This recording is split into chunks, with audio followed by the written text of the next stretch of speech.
O Observatório Grupo Farma Brasil, Inovação e Acesso em Saúde apresenta uma série de entrevistas com personalidades que foram essenciais para a criação e representatividade do setor de saúde pública no Brasil.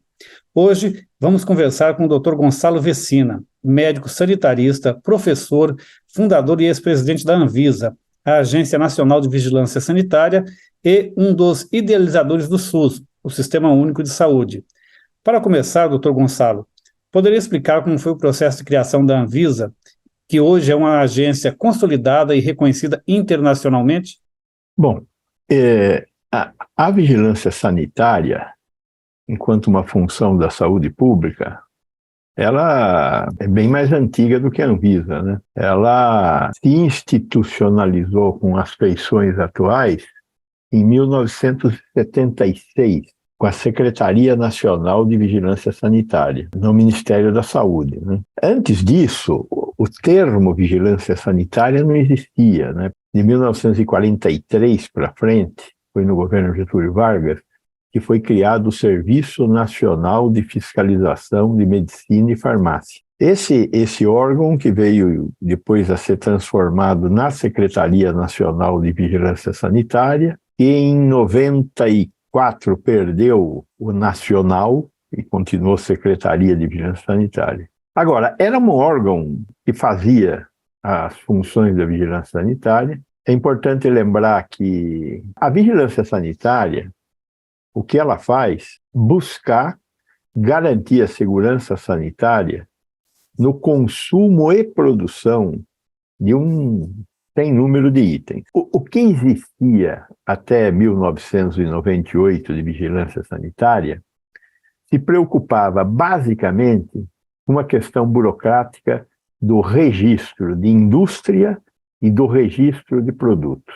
Um pouquinho antes, um ano e meio antes, 97, o então secretário de Vigilância Sanitária, que era o professor Carlini, da Unifesp, o Carlini criou, em 1977, 1997, o Programa Nacional de Inspeção da Indústria Farmacêutica e Farmoquímica, o PNIF. Até 1997, praticamente não se fazia inspeção de boas práticas de fabricação, que é uma coisa inadmissível. Todas as grandes congêneres à Anvisa realizavam inspeção de fábrica, né? Na Argentina, nós já tínhamos uma agência voltada para isso, que é a ANMAT, foi criada em 92.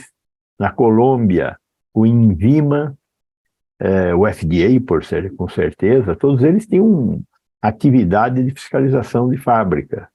No Brasil, nós não tínhamos. O professor Carlini começou a fazer o PNIF, mas na hora que ele saiu, um ano e meio depois disso, não existia ainda uma atividade consequente, até por causa da questão da forma de organização da vigilância sanitária no Brasil, e tem tudo a ver com a construção do SUS, que é uma forma descentralizada. Então você tem uma coisa que foi incorporada durante a construção do SUS, que é o município. Os municípios praticamente não tinham ação na área da saúde pré-SUS. Foi nesse espaço da construção do SUS, da 8ª Conferência Nacional de Saúde, da construção da nossa nova Constituição, é que o município foi assumindo um papel particularmente na área da atenção básica. Só que você pega um município como São Paulo, que são 2 Uruguais, 3 Uruguais, município que tem ação em praticamente tudo, né? Diferente de um município muito pequeno, né? E a grande maioria dos 5.700 municípios brasileiros são muito pequenos. Nós temos uns 300 municípios no Brasil, não mais do que isso, com uma população acima de 200 mil habitantes, que são os municípios que eventualmente têm ações na área de vigilância sanitária. Embora tenha muita ação de vigilância sanitária local. Então, restaurante, padaria, bar, feira livre, supermercado, tudo isso é fiscalização municipal. E aí tem a estrutura estadual. A estrutura estadual, em todos os estados, é uma estrutura mais forte. É uma estrutura voltada para fiscalização, para autorização de funcionamento e fiscalização de indústrias, de distribuidores, de hospitais, de serviços médicos mais complexos. E o governo federal, o que que é? Num país desse tamanho, ele é um concentrador. Essa é a função da Vigilância Sanitária Federal, concentrar e, ao mesmo tempo, tudo que diz respeito a registro, ou seja, autorização para a produção de um determinado bem é responsabilidade federal. É um sistema bastante mais complexo do que um FDA, que é um órgão federal com presença em todos os estados americanos. Não dá para falar de uma vigilância sanitária municipal nos Estados Unidos, embora existam ações típicas, essa coisa de controle de restaurante, etc., né? Mas no Brasil isso forma uma rede. Diferentemente de qualquer país do mundo, forma uma rede. O que é muito bom por um lado e aumenta a complexidade por outro. Mas naquele momento, em 1998, nós tínhamos muito pouca ação estruturada de vigilância sanitária. E o que estava acontecendo em 1998? Vamos aproveitar aqui e relembrar duas coisas fundamentais que nós estávamos vivendo em 98. Sim. Primeira coisa fundamental que nós estávamos vivendo em 98 era a reconstrução da economia brasileira. A economia brasileira tinha sido totalmente esfacelada pelo processo inflacionário, né? Nós chegamos a ter uma inflação de 50% ao mês. Nós estamos aqui nessa discussão idiota de 6% ao ano, nós tínhamos 50% ao mês. Então, a inflação era uma coisa terrível na vida nacional. E, graças ao Plano Real, 94, 95, nós estávamos reconstruindo a economia brasileira. O que é reconstruir a economia brasileira? As fábricas, as empresas, o empreendedorismo do país estava ganhando um fôlego diferente. Então, essa é um componente muito importante daquele momento político, que era um momento político também, as eleições voltando, o exercício da democracia, essa coisa toda. Por outro lado, nós tínhamos o processo de globalização. Veja, o Brasil foi uma das economias mais fechadas do mundo, né, de fazer inveja à Coreia do Norte, durante décadas. Durante o tempo da ditadura de 64, foi absolutamente fechado. Absolutamente fechado. Nós não importávamos nada, tudo era fabricado aqui, ou maquiado aqui, como é o caso da indústria farmacêutica. Nós tínhamos que ter uma indústria farmoquímica. Teoricamente, 100% da matéria-prima da indústria farmacêutica era fabricada no Brasil. No dia em que o Collor abriu o Brasil para importações, nós passamos a ser produtores de 5% da matéria-prima. O resto era tudo maquilagem. Entrava aqui e mudava de embalagem para se transformar de produto acabado em matéria-prima. Essa revolução da globalização foi um negócio fantástico. Quando o Collor decretou o arresto das cadernetas de poupança e abriu o Brasil para o mundo, a economia brasileira parou. Mas esse freio de arrumação, de alguma forma, acabou funcionando, né? E o Brasil passou a viver uma nova realidade. Então, o processo de globalização e o processo de estabilização econômica, e logo a seguir a Reforma Bresser aconteceu em 1998. Foi a aprovação de uma emenda constitucional, a emenda constitucional número 15, que criou a possibilidade de você ter as agências reguladoras, as agências executivas. Hoje nós temos muito poucas agências executivas, mas uma delas é voltada para estimular a exportação, né? As OSs, as organizações sociais, as OCIPs, as organizações sociais de interesse público, as fundações estatais de direito privado que voltaram a poder existir. A reforma Bresser, de certa forma, foi também apelidada a reforma do gerencialismo. As indústrias que estavam aqui competindo elas tinham que ter um determinado padrão de entrega do seu produto. Esse padrão de entrega do produto era um padrão que exigia investimentos em garantia de qualidade. Agora, elas estavam no mesmo ambiente onde algumas empresas não faziam nenhum investimento em qualidade. Então, nesse final de década, de milênio, nós estávamos vivendo um momento em que quem queria que tudo mudasse era a indústria. A indústria foi o grande motor da transformação de muitas coisas no país, mas em particular da vigilância sanitária. Nesse contexto que o senhor está colocando aqui, é possível falar que a Anvisa, portanto, teve um papel importante no sentido de estimular a indústria nacional também, porque... Há uma dialética, sem dúvida, aí, né?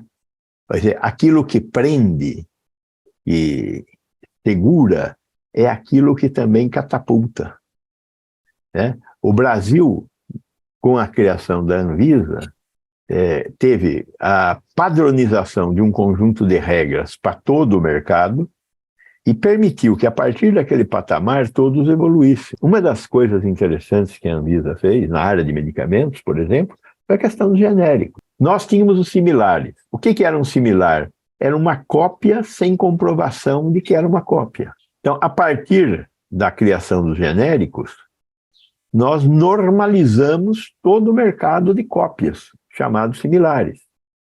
Demorou 10 anos para que isso se transformasse em alguma coisa real. Só em 2014, os similares tiveram que apresentar suas provas de bioequivalência para ter uma cópia com marca. Mas isso transformou o mercado brasileiro. É bom lembrar que, em 1999, das 10 maiores indústrias farmacêuticas nacionais, uma era de capital nacional, que era o Axê. Uhum. Mesmo assim, porque o Axê tinha um comarketing com a farmácia. Se tirasse o comarketing com a farmácia, ele caía para baixo da 10ª. Logo a seguir, esse mercado explodiu e as 5 maiores empresas brasileiras eram de capital nacional. Logo depois, uma delas foi incorporada a uma multinacional e isso diminuiu um pouquinho. Mas houve uma transformação radical na indústria. E isso aconteceu nos outros setores também, onde a Anvisa atua. No setor farmacêutico foi muito mais impactante por causa da quantidade de conhecimento existente aí e da rigidez das normas de fabricação que o mercado, que a área farmacêutica ostenta, né? O que aconteceu, eu brincava na época, eu falava, olha, Nostradamus previu um alinhamento planetário que deu na criação da Anvisa. Porque foi realmente um negócio fantástico para o Brasil e para a indústria brasileira. Agora, na verdade, ele não foi nada mais, nada menos do que o que tinha que acontecer naquele momento, dada a transformação econômica e a transformação das fronteiras brasileiras, da economia brasileira. Olhando novamente, voltando aqui um pouco para a área de saúde, ou precisamente medicamentos, como primeiro diretor-presidente da Anvisa, se o senhor tivesse que pensar assim, em 5 benefícios para a sociedade, quais seriam esses 5 benefícios? Bom, primeiro, a regulação do risco, né? Eu lembro que quando a Anvisa foi criada, nós estávamos na vigência de aparecimento de medicamentos falsificados. Naquele momento, nós tivemos 2 eventos muito graves, um evento que foi, eu não lembro direito o nome do medicamento, é um hormônio usado para tratamento de câncer de próstata, que era fabricado pela Schering, e que foi falsificado pela Veafarm, que era um braço da boutique Viado Douro, um braço industrial. E o outro evento foi também com um produto da Schering, engraçado isso, que era o Microvilar, que era o grande campeão das pílulas anticoncepcionais. E aí aconteceu um negócio um pouco mais risível, por assim dizer, né? A Schering estava trocando o equipamento de embalagem final do produto, E no processo de validação, ela produziu 2 milhões de cartelas com açúcar dentro, para validar as máquinas. E essas cartelas foram enviadas para incineração. E no caminho, o caminhão foi roubado. E a Schering demorou para fazer, demorou 2 meses para fazer a comunicação à vigilância. Ela tentou resolver o problema por ela. Eram tempos difíceis aqueles. E aí, o produto chegou no mercado, né? Chegou no mercado e a consequência foi gravidez, né? E isso criou um volume de discussão muito grande. Então, o primeiro ponto é esse, né? Segurança dos processos produtivos, segurança dos medicamentos que estavam entrando no mercado. Veja, naquele tempo, não tinha padronização de gota. O que é uma gota? Você pega um frasquinho e pinga uma gota. Uma gota é fundamental, porque o cara diz lá, tome 10 gotas, 1 gota por quilo. Agora, se a gota tua é 1,5 gota do outro, que é um remédio similar, é grave. Então, padronização de práticas, de técnicas, de inspeção, existência da inspeção, formação de inspetores. Nós fizemos um acordo com o FDA para criar uma capacidade de inspeção de fábrica. Nossos inspetores daquele grupo inicial, mandamos várias turmas serem formados em Porto Rico. Porto Rico tem uma estrutura muito grande da indústria farmacêutica americana, por uma série de vantagens que Porto Rico oferece. É um estado americano, Porto Rico, né? Mas tem uma situação fiscal diferente, é um monte de produção industrial lá, e tem um centro do FDA para fazer aquele troço funcionar, e formação de inspetores. Como falar um castelhano, era mais fácil para nós. Então, nós fizemos um acordo com o FDA para formar fiscais em Porto Rico. Então, eu acho que o primeiro item importante é segurança. Nós melhoramos a segurança, nos equiparamos a melhores vigilâncias sanitárias do mundo. Segundo item é construção do acesso. Um medicamento mais seguro, um medicamento e muitas coisas mais baratos, que foi a questão dos genéricos. Em várias coisas nós participamos da discussão do acesso, né? Quer dizer, com a criação da CEMED. A CEMED foi fundamental, a Câmara de Preço do Medicamento. Então, nós construímos um acesso a medicamentos no Brasil, botando ordem nessa história do preço do medicamento. Todos, exceto os Estados Unidos, todos os países desenvolvidos têm algum tipo de controle, pelo menos do preço de entrada dos medicamentos. Podem dizer que a gente exagerou, porque a gente entrou em 100% dos preços. E é óbvio que você tem um mercado de commodities aí que não tinha que ter controle de preço nenhum, deixa o mercado fazer. Mas, naquele momento, foi a alternativa encontrada, né? E hoje eu acho que essa questão está aí em cima, acesso. Então, segurança, acesso. Terceiro componente que eu acho que é importante também foi a criação de um ambiente de negócios. Esse ambiente de negócio permitiu que acontecessem mais negócios. Eu acho que essa foi uma coisa fundamental para a indústria farmacêutica instalada no Brasil, seja de capital nacional, seja de capital multinacional. E a mesma coisa aconteceu nos outros setores em que a Anvisa atua, inclusive na área de serviços. O que nós tivemos de avanço na área de sangue, hemodiálise, na área de implantes, foi fantástico. É óbvio que a indústria farmacêutica tem um papel especial nisso, mas eu acho que o ambiente de negócios foi uma coisa fundamental. Um quarto ponto importante foi desenvolvimento científico e tecnológico. Até então, quem atuava nesse campo era só a CONEP, a Comissão Nacional de Ética em Pesquisa. Mas para entrar um produto para participar de uma pesquisa clínica no Brasil, precisava da LI. E aí nós passamos a operar não só na emissão da LI, como também na verificação da metodologia científica utilizada naquela pesquisa clínica. Aí nós participamos diretamente no desenvolvimento de uma capacidade de realização de pesquisa clínica no Brasil. O Brasil, naquele momento, fazia pesquisa de fase 4. O que é pesquisa de fase 4? Acompanhamento do mercado. Nós começamos a ter um crescimento exponencial das pesquisas de fase 3, que são as pesquisas pré-registro, porque nós ganhamos uma capacidade. Nós temos uma boa universidade, nós temos bons centros universitários, nós temos uma capacidade de produção de pesquisa muito grande. Mas estava embotada. Nós criamos os primeiros cursos brasileiros de formação de boas práticas clínicas, pesquisadores que praticavam boas práticas de pesquisa clínica. E isso foi muito importante, né? Também isso foi feito com alianças com a indústria.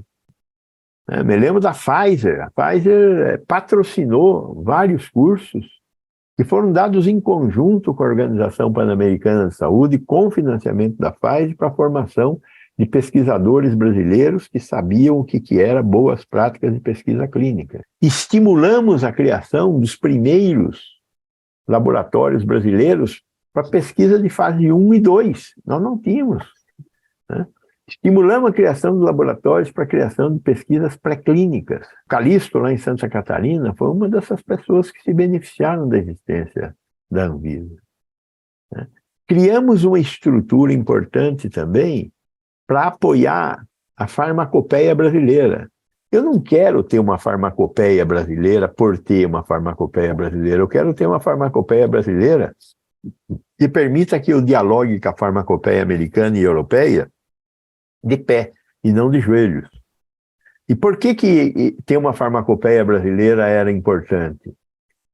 Porque a farmacopeia é que dita as práticas e técnicas que a indústria vai ter que desenvolver. É um conjunto de coisas que foram desenvolvidas, tudo isso dentro desse espaço da ciência e da tecnologia, né? E eu acho que o quinto ponto foi introduzir o Brasil num mundo diferente. Um mundo que se norteia por segurança sanitária, que na área de alimentos isso foi um negócio fundamental também. E nesse sentido, a gente meio que levou o Ministério da Agricultura junto, porque o Ministério da Agricultura continua sendo muito importante nessas coisas, né? Mas parado no tempo. Mas a gente trouxe o Ministério da Agricultura para um outro patamar. Olha, eu acho que a questão da segurança, a questão do acesso, a questão do mercado, a questão da ciência e tecnologia e a questão de incluir o Brasil na sua contemporaneidade foram fundamentais. Para finalizar, doutor Gonçalo, eu queria fazer uma pergunta associando algo que a ministra Nízia Andrade da Saúde falou. Ela falou aí Nízia Trindade, desculpa. Ela falou na necessidade de reduzir a dependência, de fortalecer o complexo industrial da saúde. Qual que seria o papel da Anvisa dentro desse contexto, o que a ministra falou? Eu acho que aí temos que tomar um certo cuidado para não cair nas armadilhas do nacional desenvolvimentismo dos anos 50, né? Nesse mundo tão globalizado, não dá para querer fazer de tudo. Existem cadeias de produção onde a produção, numa escala, ela produz uma outra lógica. Precisa tomar um pouco de cuidado com isso, por um lado. Por outro lado, este país é um país de 200 milhões de habitantes. A Índia é um país de 1 bilhão e 400 milhões de habitantes, mas que tem 200 milhões de consumidores. O resto é pária. Então, a capacidade produtiva dos indianos e a escala de produção deles é muito dependente da presença de mercado internacional. O Brasil não. O Brasil é muito dependente de existência de um mercado local. Por quê? Porque tem um SUS que atende 200 milhões de habitantes. Então, quando você fala, por exemplo, de insulina, qual é o mercado de insulina no Brasil? É um mercado de 200 milhões de habitantes. Você fala de vacina. Qual é o mercado de vacina no Brasil? É um mercado de 200 milhões de habitantes. Isso traz duas consequências. Primeira consequência, quando eu vou comprar alguma coisa, eu vou comprar 200 milhões. Que indústria tem na prateleira 200 milhões para vender? Nenhuma. Você chega lá, fala, ele vai entrar em produção, passe aqui daqui a 6 meses. E nós vemos isso, por exemplo, no que diz respeito a todo medicamento. Né? Vamos comprar vacina. Olha, entregamos daqui a 6 meses, como aconteceu com a Pfizer aqui no Brasil. Então, um país tão grande, para algumas coisas, tem que tomar cuidado em como é que vai garantir acesso. Nesse sentido, com as organizações que nós temos, como é o caso da Fiocruz e do Butantan, que tem uma tradição muito grande de produção local, vamos aproveitar essa produção local. Na área de vacinas, por exemplo, nós desenvolvemos para animais uma grande capacidade de produção local de vacinas. Só que a gente olha pouco para esse espaço, porque esse é o espaço do Ministério da Agricultura. E as regras desse espaço são diferentes. Nos Estados Unidos, o FDA controla medicamento veterinário. Então, o medicamento veterinário lá tem a mesma qualidade do medicamento humano. Aqui no Brasil são duas coisas diferentes. Durante essa crise, volta e meia vinha lá o pessoal da área de produção de medicamentos veterinários. Deixa que a gente faz vacina. Eu falei, calma, vocês produzem vacina para bicho com outras regras. Não dá para dizer que boas práticas de fabricação para vocês é a mesma que para nós.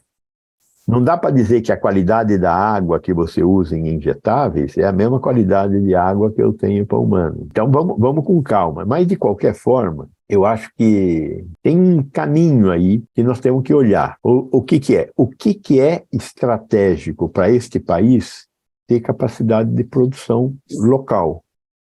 Então, eu acho que para um país de 200 milhões de habitantes, dá para esse país participar do mercado mundial de medicamentos se houver um pouco de política industrial. Ah, mas política industrial é intervenção do Estado no mercado. Quantos Estados Unidos colocam por ano nos NIH, lá no National Institute of Health? Os Estados Unidos colocam 30 bilhões de dólares por ano nos NIH. É uma política pública de desenvolvimento científico e tecnológico. Nós temos que pensar nisso. Nós temos que ter políticas públicas em áreas em que haja interesse do país em melhorar o acesso e, eventualmente, criar um espaço de ação da economia, de criar empregos, criar valor para a sociedade. Ok, doutor Gonçalo, muito obrigado aí pela entrevista. Bom dia, bom trabalho para você. Tchau, Igualmente. tchau.